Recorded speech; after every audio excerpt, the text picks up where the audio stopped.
ठाणे महानगरपालिका निवडणुका डोळ्यासमोर ठेवून आता सर्वच राजकीय पक्षांनी जनतेचे प्रश्न पालिका स्तरावरती सोडवण्यासाठी ठाणे महानगरपालिकेच्या धर्मवीर आनंद दिघे सभागृह येथे जनता दरबाराचं आयोजन केलं होतं। आज शरदचंद्र पवार पक्षाचे आमदार डॉक्टर जितेंद्र आव्हाड यांच्याकडून जनसंवादाचं आयोजन करण्यात आलं होतं। महापालिका मुख्यालयाच्या परिसरामध्ये जनतेचे प्रश्न सोडवण्यासाठी ते आले होते। सदर कार्यक्रमाला राष्ट्रवादी काँग्रेस शरदचंद्र पवार पक्षाचे ठाणे शहर जिल्हा अध्यक्ष सुहास देसाई, कार्याध्यक्ष प्रकाश पाटील, माजी विरोधी पक्षनेते शानू पठाण, इतर पदाधिकारी, कार्यकर्ते, ठाणेकर, नागरिक मोठ्या संख्येने उपस्थित होते। या जनता दरबारानंतर जितेंद्र आव्हाड यांनी पत्रकारांशी संवाद साधला आणि याबाबतची अधिक माहिती दिली। असं आहे की लोकांची निवेदनं येत आहेत, तुम्ही बघताय गर्दी आहे आणि त्रस्त आहेत लोक, मनमानी कारभाराला त्रस्त आहेत। आता ह्या बाजूला आकाबाई बसले आहेत, ह्या गेल्या 60 वर्ष एका जागेवरती राहत आहेत। 60 वर्ष या दलित समाजाच्या आहेत, मागासवर्गीय आहेत। त्यांना हाताला धरून त्यांच्यावरती हल्ला करून त्यांना फुटपाथवर आणून सोडलं आहे। आता मला महानगरपालिकेच्या अधिकाऱ्यांनी बी बोलवलेलं, ती जागा त्यांची आहे, त्यांची घर आकारणी देखील केलेली आहे। हा निकाल आहे, हा महानगरपालिकेच्या सहीचा निकाल आहे। पोलीस त्यांची बाजू ऐकून घ्यायला तयार नाही। म्हणजे पोलिसांच्या मदतीने जर अशी घरं खाली करण्याची आणि जागा ताब्यात घेण्याची जर कामं होणार असतील तर लोकांनी जायचं कोणाकडे? म्हणजे कायदा आणि सुव्यवस्था राखणारी यंत्रणा जर कायदा आणि सुव्यवस्था मोडण्यासाठी मदत करत असेल तर लोकांनी काय करायचं? आणि हा प्रकार अतिशय मोक्याची जागा ही आहे। या बाईंची जागा, तुम्ही वाटल्यास पत्रकारांना माझं विनंती आहे की त्यांच्याबरोबर जा, कागदपत्र त्यांची आहेत, घर त्यांचं आहे, घर तिथे राहतात। एक दलित समाजाच्या स्त्रीवरती हल्ला होतो, पोलीस नोंद घेत नाहीत। ही क्लिअर कट केस आहे अट्रॉसिटीची, आणि कायदा हातात घेणाऱ्यांवर अट्रॉसिटी दाखल होते आणि कायद्याची बूज न राखणाऱ्यांवर पण अट्रॉसिटी दाखल होते। म्हणजे जे पोलीस यांना सहकार्य करत नाहीत त्यांच्यावरही अट्रॉसिटी दाखल होते। माझी गृहमंत्र्यांना विनंती आहे की अशा म्हाताऱ्या कोताऱ्या बायकांवर जर आपल्या राज्यामध्ये हल्ले होणार असतील तर पुरोगामी महाराष्ट्र, शिव फुले शाहू आंबेडकरांचा महाराष्ट्र, कुठे तो महाराष्ट्र?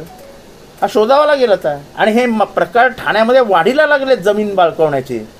येऊरमध्ये आदिवासींच्या जमिनी बळकावल्या जात आहेत, काही कारवाई नाही। म्हणजे असं जर होणार असेल आणि पोलीस शांतपणाने बसून जर फक्त डोळ्यावरती गॉगल लावून फिरणार असतील, गॉगलमधन दिसतं पण ह्यांच्या गॉगलमधनं ह्यांना काय दिसतं ते आम्हाला कळत नाही। आणि हा आम्ही आरोप नाही करत आहे, ते बाई आज सकाळी जनता दरबारात आल्या, ह्याच्या आधीच मला त्या भेटून गेल्या होत्या।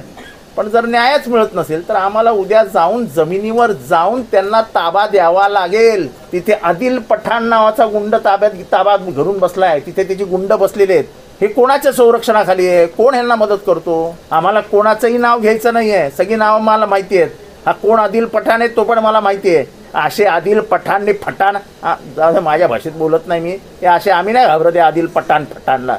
उद्या हे 2-4 दिवसात पोलिसांनी काय तो निर्णय घ्यावा, नाही तर त्या जमिनीचा ताबा या आजीला आम्ही देण्याचं काम करू, जे व्हायचं ते होईल।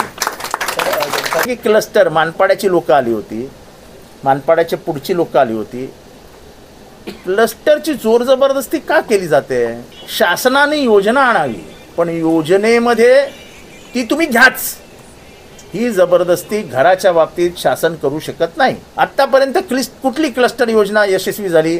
मुख्यमंत्री होते म्हणून थोडीफार प्रमाणात वागळे इस्टेटमध्ये बिल्डिंग उभा राहिले, मुख्यमंत्री होते, पण बाकी ठाण्यात कुठली योजना यशस्वी झाली? आणि 60-60, 70-70, 80-80 एकरची घरं तुम्ही एखाद्या बिल्डरच्या घशात घालता आणि त्याला सांगता तू मालक, आता तू कर।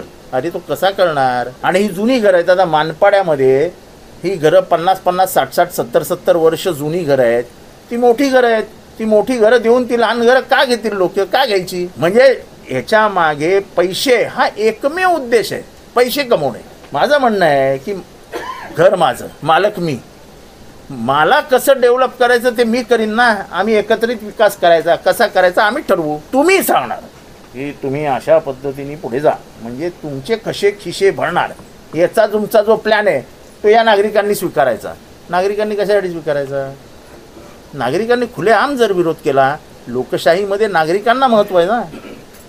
आज मानपाड्यामध्ये 100पैकी 80% लोक हे क्लस्टरच्या विरोधात आहेत। तुम्ही कशाला त्यांच्या, आज ठाण्यातल्या सगळ्या SRA योजना बंद केल्या आहेत। मी आता कोणाचं नाव घेत नाही इथे, कारण का परत एसआरएवाले त्यांना बोलवणार आणि त्यांची योजनाच बाद करून टाक. आता एसआरए हे गरीब झोपडपट्टी वासियांचं घर स्वप्न पूर्ण करण्यासाठी आलेली यंत्रणा आहे. आता ती यंत्रणा ठप्प करून त्या झोपडपट्टी वासियांना तुम्ही क्लस्टरमध्ये सामील व्हा, म्हणजे 100 एकरामध्ये तुम्ही या.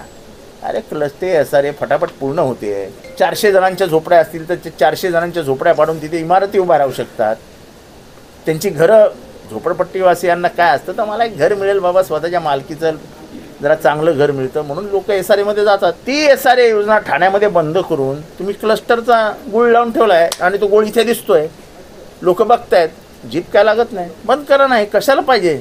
आणि शासन बांधेल. अरे शासनाचं काम आहे का? तुमच्याकडे शासन चालवण्यासाठी पैसे नाहीत. त्या लाडक्या बहिणीला आश्वासन देऊन तुमच्याकडे पैसे नाहीत तर त्या लाडक्या बहिणीला देण्यासाठी कुठली घरं बांधणार आहात तुम्ही? कशाला खोटं नाटं लोट जनतेला सांगता? सरकार म्हणून सरकार चालवा ना, हे नको ते धंदे करता कशाला?